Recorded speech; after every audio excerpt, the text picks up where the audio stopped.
नमस्कार दोस्तों, रिपुदमन क्लासेस में मैं रिपुदमन भदौरिया आपका बहुत बहुत स्वागत करता हूं। 8 जनवरी 2022 की सेकंड शिफ्ट का क्या एनालिसिस रहा है वो मैं आपको इस वीडियो में बताने वाला हूं।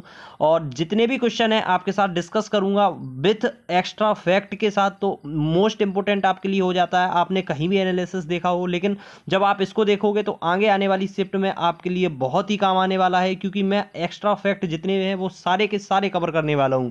तो दोस्तों, सबसे पहले अगर मैं ओवरऑल बात करूं कि आप अगर पूछेंगे कि सेकंड शिफ्ट में क्या रहा, जिस तरह से मैंने फर्स्ट शिफ्ट का बताया था, तो मैं आपसे कहूंगा कि अगर मैं मैथ प्लस रीजनिंग की बात करूं तो मैथ रीजनिंग दोनों मिला के लगभग 65 क्वेश्चन पूछे जा रहे हैं। अगर आप पूछेंगे यहाँ मैथ का कितना पोर्शन आ रहा है, तो मैं आपसे कहूंगा कि लगभग 30 क्वेश्चन, जहां अगर रीजनिंग की बात करूं तो 35 क्वेश्चन।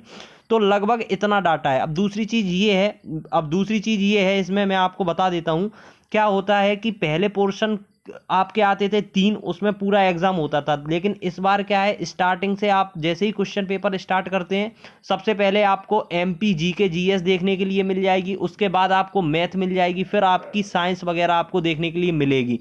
लेकिन ऐसा नहीं है कि कोई पोर्शन आपको दिया गया है, डायरेक्ट स्टार्टिंग से आपको लास्ट तक चलना होगा। तो इस तरह से आपका पैटर्न है, ठीक है। मैंने आपको बता दिया, मैथ लगभग आपकी वही 30 क्वेश्चन आपसे पूछे जा रहे हैं, अर्थमेटिक ज्यादा आ रहा है, एडवांस कम आ रही है। चलिए अब डायरेक्ट चलते हैं क्वेश्चनों की ओर। उससे पहले आप इस चीज को देखिए, आपके लिए बेहद ही इंपॉर्टेंट होने वाली है दोस्तों। जिनके आगे आने वाले एग्जाम हैं, अगर आपके लिए 10 या 15 दिन है, तो आप मस्ट है कि परीक्षा ऐप पे जाइए और कोड लगाइएगा रिपू50। अगर आप इस कोड को लगाते हैं तो आप जनवरी स्पेशल टेस्ट सीरीज को अनलॉक करवा लीजिएगा, जिसमें आपको 50% ऑफ मिल जाएगा। तो आप जब प्रैक्टिस करके जाएंगे, मॉक दे के जाएंगे, तो आपको बहुत ज़्यादा वहाँ ऐसा नहीं लगेगा कि कुछ नया कर रहे हैं, पहली बार कर रहे हैं। तो मस्ट है कि अगर आप पहली बार एग्जाम दे रहे हैं या फिर आपने तैयारी भी की है, तो आप इस टेस्ट सीरीज को बाई करिए और जाके इस कोड का यूज़ करिए और टेस्ट सीरीज परचेज कर लीजिए। चलिए डायरेक्ट चलते हैं क्वेश्चनों की ओर, देखते हैं कौन से क्वेश्चन पूछे गए हैं। तो दोस्तों, पहला क्वेश्चन कौन सा पूछा गया है, देखो, मध्य प्रदेश की ऊर्जा राजधानी तो कौन सी हो जाएगी, सिंगरौली। लेकिन आपको याद करके रखना है मध्य प्रदेश की व्यावसायिक राजधानी कौन सी है, इंदौर, ठीक है। सांस्कृतिक राजधानी की अगर मैं बात करूं तो क्या हो जाएगा, जबलपुर। वहीं आपकी धार्मिक राजधानी क्या है, उज्जैन। पर्यटन राजधानी क्या है, पंचमढ़ी। ग्रीष्मकालीन राजधानी की बात करूं तो पंचमढ़ी। दोस्तों, जो लोग बोलते हैं ना कि अब एमपी में क्या पढ़ें, तो मैं एक्स्ट्रा फैक्ट इतने करा दूंगा कि जब भी आपका एग्जाम होगा तो आपसे क्वेश्चन बन जाएगा, ठीक है। तो बस आप है कि एनालिसिस से लगातार जुड़े रहिएगा। नेक्स्ट क्वेश्चन आया था कि कान्हा किसली नेशनल पार्क कहाँ है, तो कहाँ है, मंडला बालाघाट में। कान्हा किसली राष्ट्रीय उद्यान पहला टाइगर रिजर्व है, ठीक है, ये भी आपको पता होना चाहिए। एक चीज याद रखिएगा, सन 1933 में अभ्यारण्य था, 1955 में ये नेशनल पार्क बना, जबकि 1974 में ये टाइगर रिजर्व बना दिया गया था, ठीक है। तो ये 3 डेट आपके लिए इंपॉर्टेंट हो जाती हैं कान्हा नेशनल पार्क से। नेक्स्ट क्वेश्चन देखिए, जो इंपॉर्टेंट जितने भी नेशनल पार्क है मैंने कवर करने की कोशिश की, तो एक एक बार जल्दी जल्दी से देख लीजिए। सतपुड़ा राष्ट्रीय उद्यान होशंगाबाद, बांधवगढ़ राष्ट्रीय उद्यान शहडोल उमरिया, पन्ना राष्ट्रीय उद्यान पन्ना में बुंदेलखंड क्षेत्र में, माधव राष्ट्रीय उद्यान शिवपुरी 1958 में इसकी स्थापना हुई थी, ठीक है। राष्ट्रीय राष्ट्रीय क्या पूछा है, राष्ट्रीय उद्यान कौन सा है, सिबनी, ये गलत हो गया है।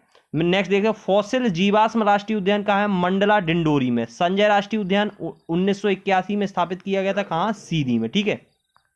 एक और 2-3 और है इंपोर्टेंट, देख लीजिए। वन विहार राष्ट्रीय उद्यान भोपाल में, और यहाँ पर डायनासोर जीवाश्म कहाँ पे है, धार में, ठीक है। चलिए इसके साथ आगे बढ़ते हैं, नेक्स्ट क्वेश्चन देखते हैं। नेक्स्ट क्वेश्चन पूछा गया था आपका, मध्य प्रदेश में रेप्टाइल्स पार्क कहाँ है, पन्ना जिले में, ठीक है, कहाँ है, पन्ना जिले में। नेक्स्ट चलते हैं, क्वेश्चन पूछा गया था मध्य प्रदेश में चित्रगुप्त मंदिर कहाँ है, कहाँ, चित्रगुप्त मंदिर कहाँ है, खजुराहो में चित्रगुप्त मंदिर, ये छतरपुर जिले में आता है, ठीक है। नेक्स्ट आपको कुछ मंदिर देख के जाना है, जैसे कि विश्वनाथ मंदिर बांधवगढ़ में है, उमरिया बांधवगढ़ में आता है, राजराजेश्वरी मंदिर इंपोर्टेंट है, मंडला में, ठीक है, ये आपको देख के जाना है। नेक्स्ट क्वेश्चन आपसे पूछा गया है, तेली का मंदिर कहाँ स्थित है, ठीक है, तेली का मंदिर कहाँ स्थित है, ग्वालियर में। अब देखो, एक क्वेश्चन है जलपा देवी मंदिर, ये कहाँ है, सतना। जलपा देवी मंदिर आपको पता होना चाहिए, क्योंकि क्या पता लास्ट आपसे नेक्स्ट पूछ दिया जाए, ठीक है। शारदा देवी का मंदिर कहाँ है, मैहर सतना में, ठीक है। कुंडिया मंदिर कहाँ है? सतना में। तो मैंने सतना के जो भी इंपॉर्टेंट मंदिर थे मैंने कवर कर दिए। नेक्स्ट जैसे जैसे आएंगे क्वेश्चन मैं कवर करता रहूंगा, है ना। देखो क्वेश्चन पूछा गया था चूलिया जलप्रपात किस नदी पर है? तो कहाँ है वो? चंबल नदी पर है ना। तो गांधी सागर, जवाहर सागर और राणा सागर जो बांध है वो कहाँ है? वो चंबल नदी पर है, ठीक है। चंबल नदी का उद्गम स्थान कहाँ से होती है उद्गम? जानापाव पहाड़ी महू इंदौर में, ठीक है। कहाँ? चंबल नदी का उद्गम स्थल, ठीक है। चलिए आगे बढ़ते हैं।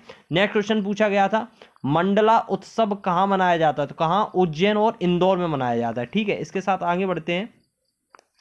चचई जलप्रपात किस नदी पर है? तो कहाँ है? रीवा में बेहर नदी पर, बेहड़ नदी पे या बीहर नदी पे, ठीक है। चचई जलप्रपात मध्य प्रदेश की दूसरा सबसे ऊंचा झरना या जलप्रपात है, ठीक है। तो अब बात आती है पहला कौन सा है, तो आप बताइएगा। हालांकि मैंने कवर किया है। बीहूटी जलप्रपात मध्य प्रदेश का सबसे ऊंचा झरना या जलप्रपात है, ठीक है। कहां पर है? सेलर नदी पर, ठीक है। अब नेक्स्ट आगे बढ़ते हैं। गंगा नदी की सबसे बड़ी सहायक नदी कौन सी है? आप सबको पता होगा यमुना नदी। कौन सी? यमुना नदी, है ना।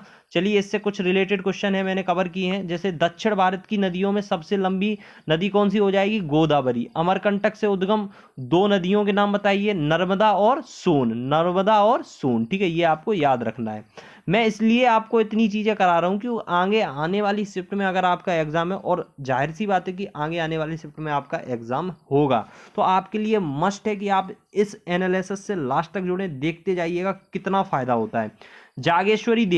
जागेश्वरी देवी मेला कहाँ लगता है? तो अशोकनगर में। सिंहस्थ कुंभ मेला की बात करूं कहाँ लगता है? उज्जैन में, मोस्ट इंपोर्टेंट, ठीक है।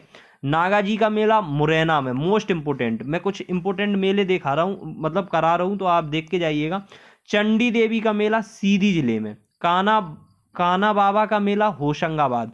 सिंगाजी का मेला निमाड़, ठीक है। इतने तो आपको देख के जाने ही है। चलिए नेक्स्ट आगे बढ़ते हैं। क्वेश्चन आया था महू का नाम अंबेडकर नगर कब रखा गया? कब? 2003 में, ठीक है। आगे बढ़ते हैं। क्वेश्चन पूछा गया था आपसे ब्रह्म समाज की स्थापना कब हुई, या ब्रह्म समाज की स्थापना किसने की, ये पूछा था। तो राजा राम मोहन रॉय। आर्य समाज की स्थापना की बात करूं तो दयानंद सरस्वती, ठीक है। आपको याद रखना है।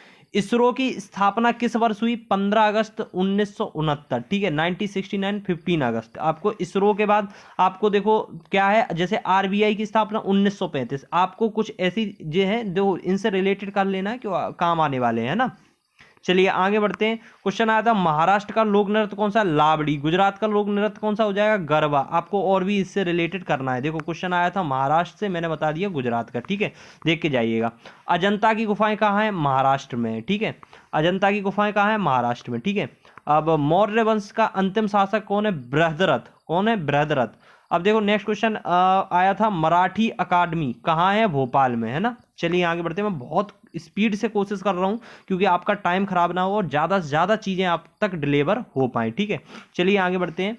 एड्स की जांच के लिए कौन सा टेस्ट कराया जाता है? ELISA, ठीक है। ELISA। चलिए आगे बढ़ते हैं। नेक्स्ट क्वेश्चन साइंस के कुछ क्वेश्चन है। मस्तिष्क का भार कितना होता है? 1300 से 1400 ग्राम, ठीक है। 1300 से 1400 ग्राम। चलिए आगे बढ़ते हैं। नेक्स्ट क्वेश्चन माइटोकॉन्ड्रिया की खोज किसने की थी? रिचर्ड था, ठीक है। रिचर्ड ऑल्टमैन ने माइटोकॉन्ड्रिया की खोज की थी, ठीक है। आपको बायोलॉजी का सेक्शन है वो वहां से ज्यादा क्वेश्चन बन रहे हैं। बात करूं केमिस्ट्री और फिजिक्स के अपेक्षा, ठीक है। मैं अभी बात करूंगा कौन से सेक्शन से कितने क्वेश्चन बन रहे हैं, चिंता मत करिएगा, है ना। चलिए आगे बढ़ते हैं। नेक्स्ट क्वेश्चन आया थी कॉमनवेल्थ गेम की शुरुआत कब से हुई? 1930 से। कब से? 1930 से। नेक्स्ट आगे बढ़ते हैं। द्रव्य सोना किसे कहा जाता है? पेट्रोलियम को। क्या? द्रव्य सोना, ठीक है। लगभग क्वेश्चन मैंने आपके साथ डिस्कस कर दिए हैं। अब मैं आपको थोड़ा सा यहां पे ही बता देता हूं। मैंने आपको क्या बताया, ध्यान से सुनिएगा। मैथ प्लस रीजनिंग दोनों मिला के कितना? 65 नंबर कवर कर रहे हैं। अगर मैं आपसे बात करूं एमपीजी के, तो लगभग 9 से 10 क्वेश्चन देखने को मिल रहे हैं, ठीक है। वहीं आपसे करंट अफेयर की बात करूं तो वो क्वेश्चन आपको देखने को मिल रहे हैं 4 क्वेश्चन, लगभग 3 से 4 क्वेश्चन है। अब मैं बात करूं कि मैथ में अगर आप बताएं तो मैथ में क्या है, मैथ में आपको बताता हूं, वेट। देखो मैथ में आपका ये समझ लीजिए कि लगभग आपसे 30 क्वेश्चन पूछे जा रहे हैं। वहीं अगर एडवांस की बात करूं तो एडवांस से लगभग 4 क्वेश्चन ही देखने के लिए मिल रहे हैं, है ना। टॉपिक वही है सारे, परसेंटेज है, प्रॉफिट लॉस है आपका, क्या बोलते हैं, टाइम वर्क है, चैप्टर तो सब वही है अर्थमेटिक में। लेकिन अगर आप चाहते हैं कि मैं मैथ भी आपको कवर कराऊं तो मस्ट है कि आप भी मुझे मैसेज करिए। टेलीग्राम का लिंक नीचे डिस्क्रिप्शन में दिया है। मुझे नहीं लगता कि इतने चीज़ें एक्स्ट्रा फैक्ट के साथ आपको किसी ने भी एनालिसिस दिया होगा। तो यार जब मैं आपके लिए इतना कर रहा हूं तो आपको भी एक कमेंट करके जाना है, लाइक करिए, हो सके तो अपने दोस्तों तक शेयर करिए। हालांकि आप नहीं करेंगे कोई बात नहीं, लेकिन आप टेलीग्राम से जुड़ जाइएगा।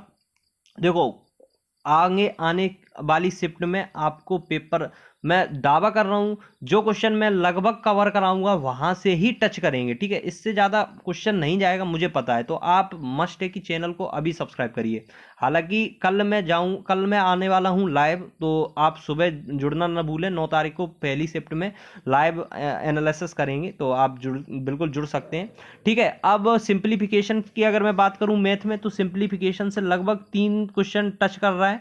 तो ऐसे ही टॉपिक है। अब मैं आपको अगर कहोगे तो मैथ का स्पेशल वीडियो लाऊंगा जिसमें मैथ के ही आपको बताऊंगा कहां से कौन से सेक्शन से आ रहे हैं। रीजनिंग की अगर मैं बात करूं, रीजनिंग थोड़ी सी मॉडरेट कह सकता हूं मैं, ठीक है, रीजनिंग मॉडरेट आ रही है आपकी अब की बार, है ना, पहले ऐसी नहीं थी, पहले सिंपल आती थी। साइंस आपसे अच्छे लेवल की पूछ रहा है, साइंस तो हमेशा ही से व्यापम ने कठिन पूछा है। अब आप लास्ट में एक क्वेश्चन पूछेंगे कि बताइए कि लोगों ने कितना अटेम्प्ट किया है। तो देखो जो भी लोग जिनसे भी बात होती है लगभग उनसे मैंने बात की पर्सनली, तो वो पहुंच रहे हैं कितने, वो लगभग जा रहे हैं 65 से 75 के बीच में, ठीक है, यहाँ तक कैंडिडेट जा रहे हैं। देखो बहुत से कैंडिडेट ऐसे होंगे जो 80 प्लस कर रहे हैं, काफ़ी कैंडिडेट ऐसे हैं जो 50 को ही टच कर पा रहे हैं। तो देखो वो तो सब ऐसा ही कैंडिडेट मिलेंगे, लेकिन धीरे धीरे एग्जाम होने दीजिए, और भी लोगों के एग्जाम सामने आएंगे, उसके बाद हम डिस्कस करेंगे कि गुड अटेम्प्ट क्या रहा, कौन सी शिफ्ट का। अभी हम कुछ नहीं कह सकते कि पहली शिफ्ट हार्ड थी या दूसरी शिफ्ट सिंपल थी, अभी ऐसा कुछ नहीं है। मैंने आपको जो भी पहली शिफ्ट में बताया था मैथ का वही है, लगभग उतना ही आपका MPG के वगैरह से सब कुछ चल रहा है। तो बस आप ये है कि जो क्वेश्चन जिस टॉपिक से कवर हो रहा है आप उनको देखना आप शुरू कर दीजिए। जैसे MPG के ज़्यादा आ रही है, अब MPG के पे आप अपना फोकस करिए। मिलते हैं नेक्स्ट वीडियोज में, तब तक के लिए जय हिंद, वंदे मातरम।